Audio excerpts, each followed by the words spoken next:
ओम नमः शिवाय। जहाँ लोग अंतरिक्ष तक पहुँच चुके हैं, लोग आसमान में झंडा गाड़ चुके हैं, वहीं आज भी लोग छोटे जातियों से अछूत मानते हैं। कितने जगह ऐसे हैं जहाँ छोटे जाति के लोगों को मंदिर में प्रवेश नहीं करने देते हैं। इसी के आधार पर मैं एक कथा सुनाऊंगी। कथा शुरू करने से पहले मैं अपने शिवगुरु और माता पार्वती के चरणों में प्रणाम करती हूँ। सावित्री नाम की एक गरीब विधवा और दलित स्त्री थी। वह अपने 10 साल की बेटी के साथ रहती थी। उसका पति का कुछ साल पहले ही मृत्यु हो गया था।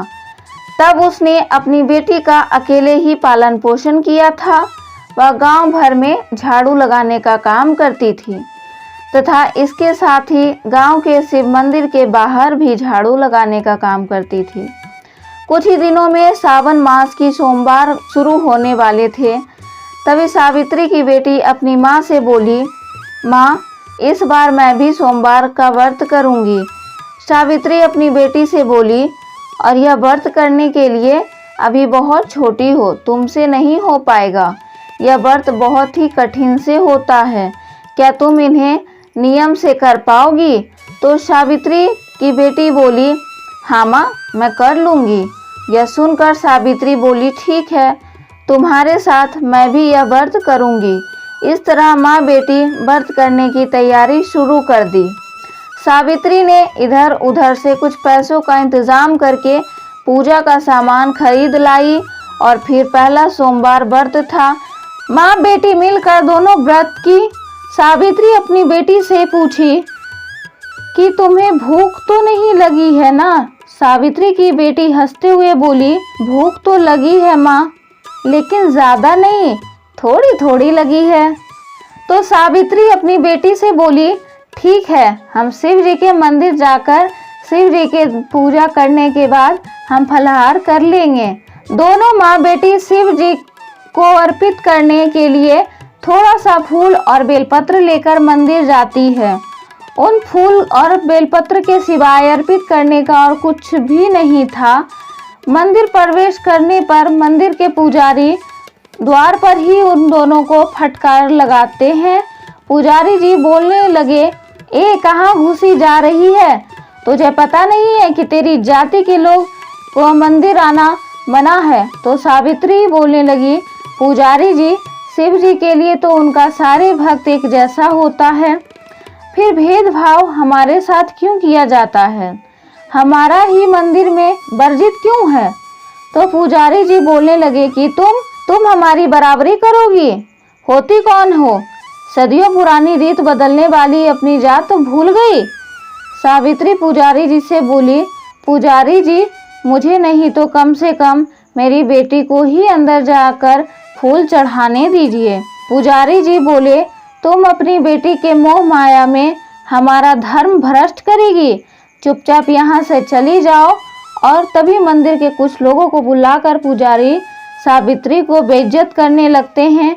इसी बीच सावित्री की बेटी चुपके से सबकी नज़रों से छिपकर शिव जी के मंदिर गई और उन्हें फूल चढ़ाकर चली आई। सारे लोग उन दोनों को वहां से भगा दिए। सावित्री और उसकी बेटी को पूजा नहीं करने देते हैं, तो वह दोनों भारी मन से घर चली जाती है। और इधर अगले सुबह जब पुजारी जी मंदिर खोलते हैं तो देखें कि शिव जी के पास जितना फूल था सब मुरझा गया, लेकिन एक फूल वह खिला हुआ है। वह लग रहा था कि वह तुरंत किसी ने यहाँ फूल चढ़ाया है। लेकिन पुजारी जी सोचने लगे, यह मंदिर तो मैं अभी तुरंत खोला ही हूँ, तो यह कैसे हो सकता है? यह बात सारी गांव में फैल जाती है। गांव वाले सब अपने आप को शिव जी का भक्त साबित कर रहे थे। वह लोग बोलने लगे कि यह फूल मैंने चढ़ाया है। यह सबसे अनजान थी सावित्री और उसकी बेटी। वैसे ही हर सोमवार को घर पर ही शिव जी का पूजा करने लगी। तभी एक दिन सावित्री शिव जी के लिए खीर बनाई, उनको भोग लगाई और फिर सावित्री और उसकी बेटी जैसे ही प्रसाद खाने बैठी तो दरवाजे पर एक बूढ़ा आदमी आया और बोलने लगे कि कोई घर में है, इस बूढ़े को भी कुछ खाने को दे दो, 2 दिनों से कुछ नहीं खाया है मैंने। तभी सावित्री और उसके घर के बाहर आकर देखी तो एक लाचार बूढ़ा आदमी हाथ में डंडा लिए झुका हुआ खड़ा था। यह देखकर सावित्री और उसकी बेटी को इस बूढ़े आदमी पर दया आ जाता है, तो वह अपना सारा खाना उस बूढ़े आदमी को खिला देती है। बूढ़ा आदमी खाना खाकर तृप्त हो जाता है और फिर बूढ़ा आदमी सावित्री को एक पोटली देता है और कहता है कि यह पोटली पूजा के स्थान पर रख देना और यह अंत सावन के सोमवार को ही खोलना और जाके शिव जी का दर्शन कराओ, तुम्हारे सारे दुख दूर हो जाएंगे। तो सावित्री और उसकी बेटी फिर से थोड़े से फूल बेलपत्र लेकर शिव जी के मंदिर जाने लगी। मंदिर डरते डरते पहुँचते हैं तो फिर पुजारी जी उसे रोकते हैं, कहते हैं, अरे अछूत कहीं की, तू फिर से यहाँ आ गई। तुम छोटे जात होते ही ऐसे, एक बार में बात ही नहीं समझते।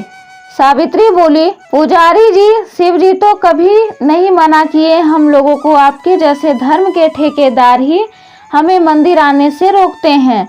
मुझे इतना पता है, शिव जी के दरबार में सब उनके लिए सारे भक्त बराबर होते हैं, उनके नजरों में कोई छोटा बड़ा नहीं होता। पंडित जी गुस्से से बोले कि अब तू मुझे पंडिताई का पाठ सिखाएगी, और मंदिर में लोगों को बुलाकर पंडित जी से कहने लगते हैं, देखो भाइयों, यह अछूत फिर से मंदिर में घुसने आ गई है। उससे पहले यह मंदिर को दूषित करे, इससे पहले मंदिर से इस दोनों माँ बेटी को बाहर करो। वहाँ के सारे लोग पंडित जी की बात सुनकर सावित्री और उसकी बेटी को भगाने लगे जैसे वह कोई जानवर हो। जब सावित्री और उसकी बेटी जा रही थी तो उसी भागा दौड़ी में उसके बेटी की थाल से एक फूल वहीं पे गिर गया। फिर अगले दिन पुजारी जी मंदिर के आंगन में फूल गिरे देखते हैं तो सोचने लगते हैं कि यह फूल तो उस छूतक की थाल से गिरे थे, तो यह अभी तक ताजा कैसे हो सकता है? कहीं वह दोनों माँ बेटी डायन तो नहीं है, काला जादू तो नहीं जानती? और तभी वहाँ के लोगों से पुजारी जी कहने लगते हैं, यह जरूर डायन है, यह जादूगरनियाँ हैं, इन्होंने मंदिर पर जादू किया हुआ है। पुजारी जी दो आदमियों को कहते हैं कि उन दोनों माँ बेटी को पकड़कर लाना होगा, उनका फैसला शिव जी के सामने होगा। तभी दो आदमी सावित्री के घर गए और उन दोनों को पकड़कर लेकर मंदिर आ गए। तो पुजारी जी सावित्री से पूछने लगे कि बताओ, तुम दोनों ने यहाँ क्या जादू कर रखी हो? हम यहाँ शिव जी की पूजा भक्ति से करते हैं, हमारे फूल मुरझा जाते हैं और तुम अछूत जात औरतों की इस मंदिर में प्रवेश करने लायक नहीं है, तो इसके फूल कैसे ताजे रह सकते हैं? सावित्री बोली, पुजारी जी, मैं कुछ नहीं की हूँ, हम कोई जादूगरनियाँ नहीं हैं। तभी यह सुनकर पुजारी जी बोले, यह ऐसे नहीं बताएगी। और तभी कुछ लोग सावित्री को मारने लगते हैं। सावित्री को चोट लगने की वजह से वह जमीन पर गिर जाती है। सावित्री की बेटी यह देख अपनी माँ के पास जाकर रोने लगती है और महादेव को पुकारने लगी कि महादेव, आपके मंदिर के सामने मेरी माँ के साथ सब गलत कर रहे हैं, आप हम पर दया करिए महादेव, मदद करिए। और तभी वहाँ पे तेज आंधी और चलने लगती है, सारी सजावटें उजड़ जाती है और मंदिर का दिया बुझ जाता है। इसके बाद वह लोग चौंक जाते हैं, उनके सामने साक्षात महादेव प्रकट होते हैं। महादेव बोलने लगते हैं कि मेरे भक्त को किसने चोट पहुंचाई, बताओ वह कौन है पापी। और तभी पुजारी सावित्री के पास जाता है और उससे माफी मांगने लगता है। शिव जी बोलते हैं, तुम लोग क्या समझते हो, भक्ति सिर्फ साज सजावट और ढेर सारा मेवा मिष्टान तथा मंत्र के उच्चारण से ही होती है। अरे मूर्ख, भक्ति सीखनी है तो मेरी इस भक्त से सीख लो। इसकी भक्ति का ही प्रताप था जो कि प्रेम से खिलाई गई थोड़ी सी खीर से ही मैं तृप्त हो गया। तभी यह सावित्री और उसकी बेटी सुनकर उसका आश्चर्य का ठिकाना नहीं रहा। दोनों के मन में एक ही बात चल रही थी कि क्या वह बूढ़ा आदमी के भेष में स्वयं महादेव थे। और तभी सावित्री और उसकी बेटी महादेव के सामने हाथ जोड़कर खड़ी हो जाती है और कहती है, महादेव आप तो बहुत ही दयालु हैं। हम इन सब के तरफ से महादेव माफी मांगती हूँ, हमारी पापों की क्षमा करें और अपने चरण में शरण दीजिए। सावित्री की इस तरह से माफी मांगते देख महादेव का क्रोध शांत हो गया। इसी के साथ आंधी तूफान बंद हो जाता है और मंदिर का दिया भी जल जाता है। तभी महादेव कहते हैं, देखा इसे कहते हैं सच्ची भक्ति। तुम लोग भक्ति को भी जात बिरादरी में बांट रखा है। अरे मूर्खों, भक्तों को कभी भी जात बिरादरियों में नहीं तौला जा सकता है। मेरे हर भक्त का स्थान एक समान है, छोटे जाति का हो या ऊंची जाति का, अमीर हो या गरीब, मेरे लिए एक ही स्थान पर हो। मैं सावित्री और उसकी बेटी की भक्ति से मैं प्रसन्न होकर इस गांव को सुख समृद्धि धन धान्य का आशीर्वाद देता हूँ। इतना कहकर महादेव वहां से अंतर्ध्यान हो गए। फिर से सारे गांव वाले सावित्री से माफी मांगी। फिर सावित्री अपने घर गई और उस बूढ़े आदमी के कहे अनुसार वह पोटली खोलकर देखी तो उसमें ढेर सारा सोना चांदी हीरे मोती से भरी थी।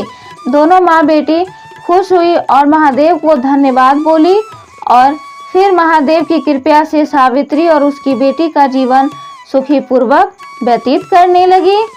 हर हर महादेव, घर घर महादेव।